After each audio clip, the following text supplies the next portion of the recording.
नवीन घडामोडी पाहण्यासाठी आपल्या बारामती झटका या यूट्यूब चॅनलला सबस्क्राईब करा व बेल आयकॉन दाबा, म्हणजे ताज्या घडामोडी आपणापर्यंत पोहोचतील.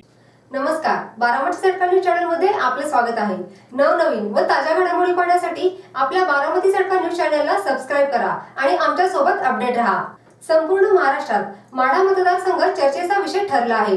या मतदारसंघात महायुतीचे खासदार रणजितसिंह नाईक निंबाळकर आणि महाविकास आघाडीचे धैर्यशील मोहिते पाटील यांच्यात रस्सीखेच चालू आहे. तरी देखील माढा मतदारसंघात रणजितसिंह नाईक निंबाळकर पुन्हा एकदा खासदार होणार असा जनतेतून सूर येत आहे. याच पार्श्वभूमीवर सोलापूर जिल्हा नियोजन समितीचे सदस्य, माळशिरस तालुका निवडणूक प्रमुख के पाटील यांच्याशी बोलताना त्यांनी सांगितले की विकास कामांच्या जोरावर रणजितसिंह नाईक निंबाळकर पुन्हा एकदा खासदार होणार यात शंका नाही. तर आपण प्रत्यक्षच पाहूयात ते काय म्हणतात. माढा लोकसभा मतदारसंघाच्या निकालाबाबत राज्यातच नव्हे तर संपूर्ण देशामध्ये उत्सुकता लागली. ठिकठिकाणी वेगवेगळे अंदाज बांधलेले आहेत.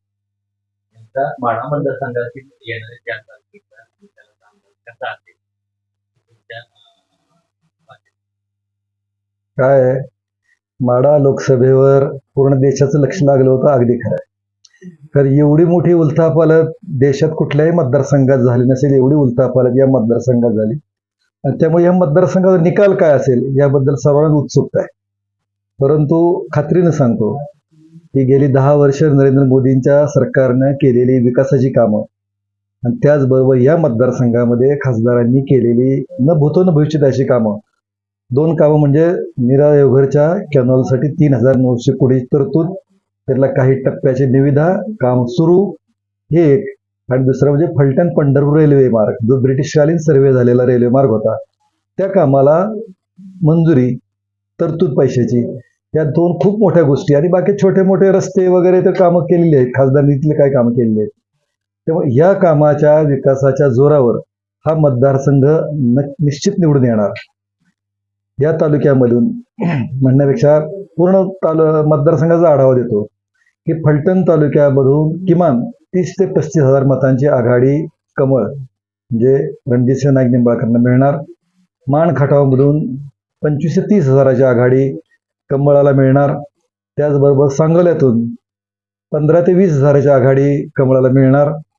माढ्यामधून आपण 5 ते 10 हजार मागे पुढे असू, प्लस मायनस असू, 5 हजारच म्हणा. आणि करमाळ्यातून आपण 15 ते 20 हजारांनी नक्की पुढे असू. राहिला प्रश्न माळशिरस तालुक्याचा, की ज्या माळशिरस तालुक्याबद्दल खूप मोठ्या वल्गना याच्या आधी केले तर 1,00,000, 1,50,000, 2 लाखाची आघाडी तुतारीला मिळणार. परंतु ज्यावेळी जसजशी निवडणूक मतदान जवळ येत जाईल तसं ते हळूहळू वातावरण बदलत गेलं आणि ह्या तालुक्यामधून लोकांनी पूर्वपार जे मोहिते पाटील विरोधक होते ते सर्व मतदार कमळाबरोबर राहिले. आणि त्यामुळे या तालुक्यातून दुसऱ्या दिवशी म्हणजे मतदानाच्या दुसऱ्या दिवशी ज्यावेळी आम्ही बसून प्रत्येक गावातून आढावा घेतला, त्यावेळी आम्ही 74,586 मतं कमळाला मिळतील. आणि जवळपास 2,23,000 एकूण मतदान झाले. 13,000 मतदान ही इतर वंचित अपक्ष सर्वांना दिलं तर 2,10,000 राहतात.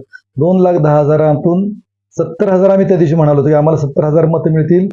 आणि राहिलेली जी मतं आहेत ती 1,30,000 1,40,000 ही तुतारीला मिळतील. परंतु जसजसं दिवस जातील तसं लोक बोलायला लागलेत, लोक मोठ्या मनानं बोलायला लागलेत. आणि ह्या तालुक्यामधून किमान 80 ते 85 हजार मतं कमळाला मिळतील आणि ह्यांना राहिलेली मतं मिळतील 40 ते 50 हजाराचीच आघाडी मिळणार. 50 हजाराच्या वरची आघाडी ह्यांना मिळणार नाही. त्यामुळं पूर्ण मतदारसंघाचा निकाल किमान 25 हजाराने कमळ निवडून येणार हे खात्रीने सांगतो. आणि पुन्हा एकदा रणजितसिंह निंबाळकर खासदार होणार हे पक्का आहे. माळशिरस तालुक्याचे जे जनतेचे आमदार मित्र यांनी काल एका मुलाखतीत 2 लाखाच्या आघाडीने विजय होईल असं घोषित केलं होतं. त्याबद्दल आपली प्रतिक्रिया काय?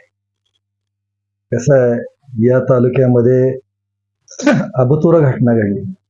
2 पिढ्यांनी मोहिते पाटलाच्या विरोधात संघर्ष केला आणि तो संघर्ष एका क्षणात मिटवण्याचं काम उत्तमराव जानकर यांनी केलं.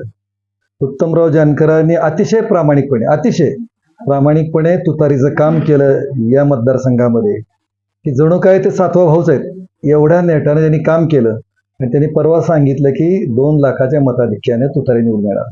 परंतु मी त्यांचा मित्र काल होतो, आजही आहे, उद्या राहणार आहे. मलाही त्यांचा अभ्यास आहे. त्यामुळे मी खात्रीने सांगतो ते निवडणुकीतलं गणित किंवा निवडणुकीचा निकाल काय लागेल ह्याचा अंदाज त्यांचा आजपर्यंत एकदाही बरोबर आलेला नाही. त्यामुळं त्यांचा हे आकडा चुकणार आणि काही झालं तरी त्यांचे जुने मित्र रणजितसिंह नाईक निंबाळकरच पुन्हा एकदा खासदार होणार म्हणून निवडून येणार.